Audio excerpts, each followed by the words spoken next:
बाळाजी एक एक नाव वाचू लागले. राजे संबंधिताला कडे, मोहरा, तोडे, मानवस्त्रे बहाल करू लागले. जखम दरबार सरतीला आला. बाळाजी झुकून तसेच 5 कदम मागे हटले. सारा जखम दरबार राजांच्या कदरदानीने भारावून गेलेला होता. राजांच्या हातून मिळालेल्या वस्तूकडे बघताना अभिमानाने ऊर भरले होते. त्या समाधान अभिमानात काही क्षण गेले. राजांनी जिजाऊंच्याकडे बघितले. एक निसटती लकेर जिजाऊंच्या ओठामागे तरळली. चेहऱ्यावर आता दाटत आलेल्या सुरकुत्यात ती मिसळून गेली. राजे बैठकीवरून उठले आणि जमल्या दरबाराला आपल्या मनचा हेतू खुला करून सांगू लागले. मंडळी, जखम दरबार सरला आहे. आम्ही जातीने सांगतो आहोत, त्यास प्रयोजन वेगळे. राजे थांबले. त्यांनी संभाजीराजांच्याकडे एकदा बघून घेतले. पुन्हा ते एकसुरी धीमे बोलू लागले. उत्तरेहून रजपूत मिर्झा राजा आला. त्याने वस्त्रे हत्ती नजर करून आमच्या फर्जंद संभाजीराजांना मनसबीचा मर्ताब दिला.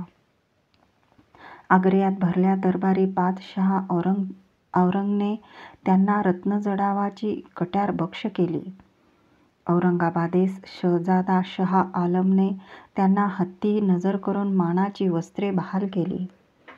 फक्त आम्हास त्यांच्यासाठी काही देणे करणे ते आजपर्यंत म्हटले तरी साधले नाही. म्हणून एक विचार बांधून माँसाहेबांच्या आणि आपल्या साक्षीने आम्ही तो बोलणार आहोत. आजपासून आम्ही आमचे फर्जंद संभाजीराजे यांना सौत्या कामावर नामजाद करणार आहोत. शिक्के, कट्यार, वस्त्रे बहाल करणार आहोत. राजांनी थांबून आपल्या खाजगीच्या कारभाऱ्यांना मध्येच अर्थपूर्ण नजर दिली. आजपासून संभाजीराजे दिल्या अधिकारात आपल्या नावे पत्रावर शिक्के करतील. फर्मान, निवाडे, करार खलिते यावर दस्तूर लावतील. आम्ही त्यांच्या दिमतीस वाकणीसीच्या मुतालकीसाठी मशार निल्हे महादेव यमाजी यांना व चिटणीसी कामासाठी कारकून परशुराम यांना जोडून देत आहोत. फडाचे कारभारी धारराव निंबाळकर यांनी हरकामी पडेल ती मदत करणे आहे. आजपासून संभाजीराजे शिक्काधारी सौते कारभारी जाहले. राजांच्या समोर त्यांच्या खाजगी कारभाऱ्याने शिक्के, कट्यार, वस्त्रे, म्यानबंद तलवार असलेले तबक धरले. तबकातील तलवार उचलीत राजे संभाजीराजांना म्हणाले, असे दरबार सामने या. संभाजीराजे उठून अदबीने राजांच्या जवळ आले. चिकाच्या पडद्याआडून येसूबाई बघत राहिल्या. राजे उठून आपल्या हातांनी तलवारीचे भगवे वाद संभाजीराजांच्या कमरेला आवळीत असलेल्या त्यांना दिसले. राजांनी मानवस्त्रे संभाजीराजांच्या खांद्यावर झडीने टाकली. तबकातील भंडारा घेऊन त्याची आडवी बोटे जगदंब म्हणत संभाजीराजांच्या कपाळी असलेल्या शिवगंधावर ओढली. संभाजीराजांनी त्यांना आणि जिजाऊंना नमस्काराचा रिवाज दिला. एका हाती संभाजीराजांचा हात घेऊन दुसऱ्या हाताची जोड जिजाऊंना देऊन राजांनी त्यांना उठते केले. त्या दोघांच्या मधून संभाजीराजे चालू लागले. त्या त्रिदळी भोसले मंडळाला मुजरा करण्यासाठी मंत्रिगणांसह उभा जखम दरबार कमरेत झुकला. राणीवशात हरोलीच्या बैठकीवर बसलेल्या सोयराबाई मात्र चटक्याने उठल्या. इतर कुठल्याही बाईसाहेबांकडे न बघता त्या पाठीशी उभ्या असलेल्या चंद्रा दासीला म्हणाल्या, चंद्रा, चल, आमचे बाळराजे महाली एकलेच आहेत. आणि चंद्रा मागून येते आहे की नाही हे न बघताच त्या आपल्या महालाच्या रोखाने तरातरा चालूही लागल्या. त्यांच्या चालण्याबरोबर फरफटत जाणारा नेसूचा जरीकाठी घोळ बघताना धाराऊंच्या कपाळीचे गोंदणे मात्र कळेल न कळेल असे लकलकले. इमारत कारखान्याचे प्रमुख आबाजीपंत यांचा किल्ले रायगडहून निरोप आला. जैसा सरकार स्वामीने मनीस योजला तैसा गड घडीव केला आहे. स्वामींनी पायधूळ झाडून शिलागारे नजरेखाली घालावी. काही ओने असल्यास करीना सांगावा. चाकर सेवेत तत्पर असे. राजांनी, संभाजीराजे आणि निवडक लोक संगती घेऊन रायगडाची वाट धरली. इंद्रपुरी सारखा सजलेला किल्ले रायगड डोळ्याखाली घातला.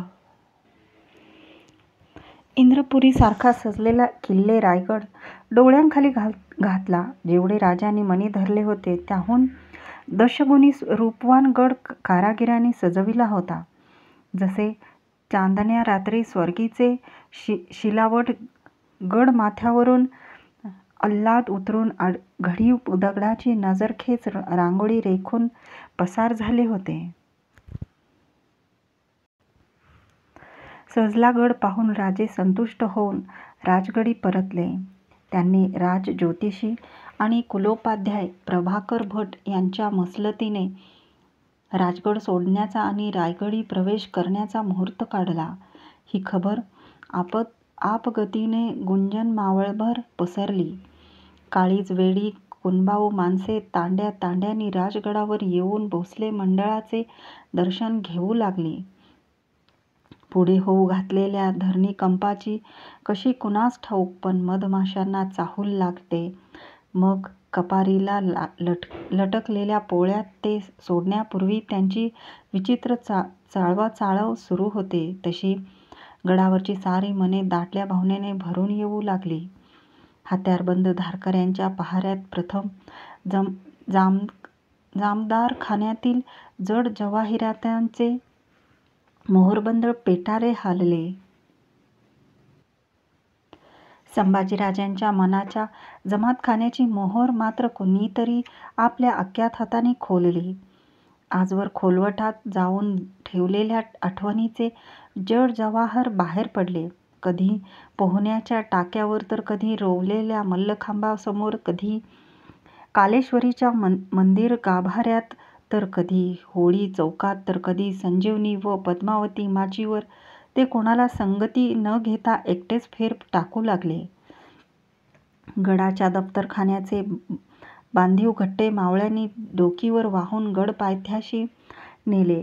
संभाजीराजांच्या मनाच्या दप्तरखान्यातील आठवणीचे कितीतरी हस्तलेख गड वाऱ्यावर फरफरू लागले. कधी सदरेच्या हम चौकात, तर कधी संजीवनी माचीवर, बाहेर पडणाऱ्या भुयारी मार्गाच्या पायऱ्यांवर, कधी फडफडत्या जरीपटक्याला मिरवणाऱ्या निशाण चौथऱ्याचा पायाशी, तर कधी दसरा चौकाच्या खुल्या पटांगणात. असे ते वेड्यासारखे मूक रेंगाळू लागले.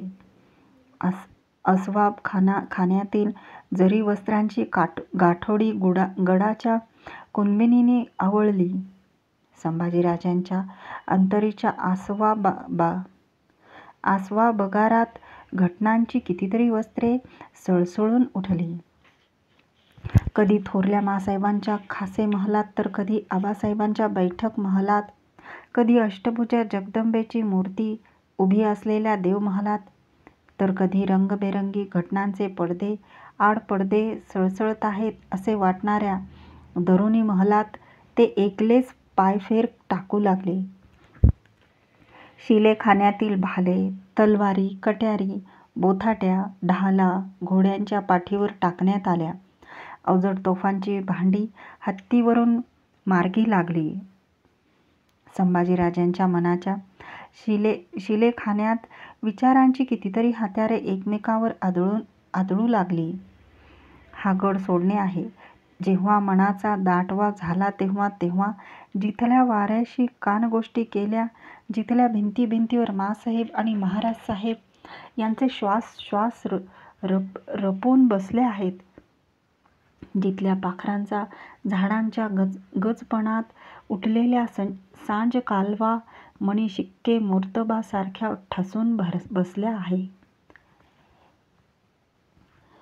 जेव्हा कोणीच जवळ नव्हते, तेव्हा ज्याच्याशी मिटल्या ओठांनी आम्ही उदंड बोललो आहोत, तो हा गड सोडणे आहे. प्रस्थानाचा ठरला दिवस कातळ कड्याबाहेर उठला. संभाजीराजांनी नेहमीच्या हमामखान्यात शेवटचे स्नान घेतले. गडवाखाली ठेवताना त्यांना वाटले, या वाहत्या पाण्याबरोबरच खूप काही वाहून चालले आहे.